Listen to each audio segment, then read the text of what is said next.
होली का त्योहार भले ही खत्म हो गया हो, लेकिन आदिवासी इलाकों में होली की मस्ती अभी भी जारी है और जारी है सालों से चली आ रही परंपरा भी।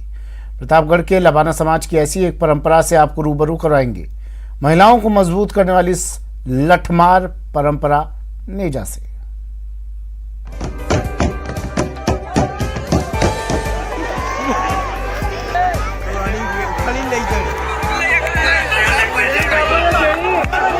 एक दिन की आजादी, और फिर हम बोलते सब उठती है मनत को, फिर आदमी वाला कोई घर वाला ही आ जाता है ना, कोई बात नहीं, उनको भी मारती है। महिलाओं को सशक्त बनाने की परंपरा। साल में एक बार होली के बाद महिलाएं पुरुष के ऊपर मारपीट करती है, होली लठमार होली खेली जाती है। लठ चलाती महिलाएं और अपने को बचाते मर्द। इन तस्वीरों का महिला सशक्तिकरण से सीधा मतलब भले ही न हो, लेकिन आप इसे महिलाओं को थोड़े वक्त के लिए ही सही, लेकिन खुली आजादी देने की परंपरा तो मान ही सकते हैं। और यह प्रथा हमारे यहाँ सदियों से चली आ रही है। इस प्रथा में औरतें लकड़ी लेकर पुरुषों को मारती है और औरतों के दोनों तरफ लाइनें बनाकर एक बोरी और एक नगारा बांध के रखा जाता है। प्रतापगढ़ जिले के छोटे से गांव मानपुरा के खुले मैदान में ये है लबाना समाज की परंपरा, जहां मर्दों को पीटने के इस खतरनाक खेल को ग्रामवासी अपनी बोली में नेजा या लठमार होली कहते हैं। इस खेल में बड़े बुजुर्ग, युवा, महिलाएं सभी बड़े उत्साह के साथ भाग लेते हैं।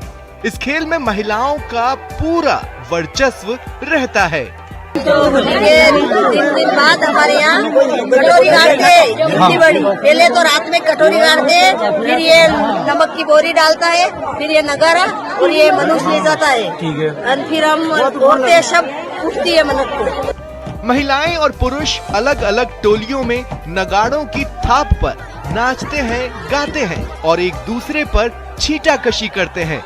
बीच मैदान में रेत से भरा एक बोरा और एक नगाड़ा रख दिया जाता है।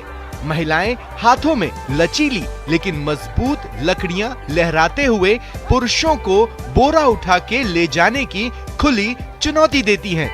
माना जाता है कि इस परंपरा से महिला को मजबूती मिलती है। ये काफी वर्षों से हमारे समाज में चली आ रही है। महिलाएं कभी चोर भी आ जावे तो भी गाँव में महिलाएं मार भगा के उनको भगा सकती है। मान्यता है इस खेल से गांव की देवी खुश होती है और गांव को किसी प्राकृतिक आपदा या अकाल का सामना नहीं करना पड़ता है। गांव में दुष्ट आत्माओं का साया नहीं रहता, गांव में खुशहाली रहती है। प्रतापगढ़ से न्यूज़ 18 राजस्थान के लिए चंचल सनाढी की रिपोर्ट।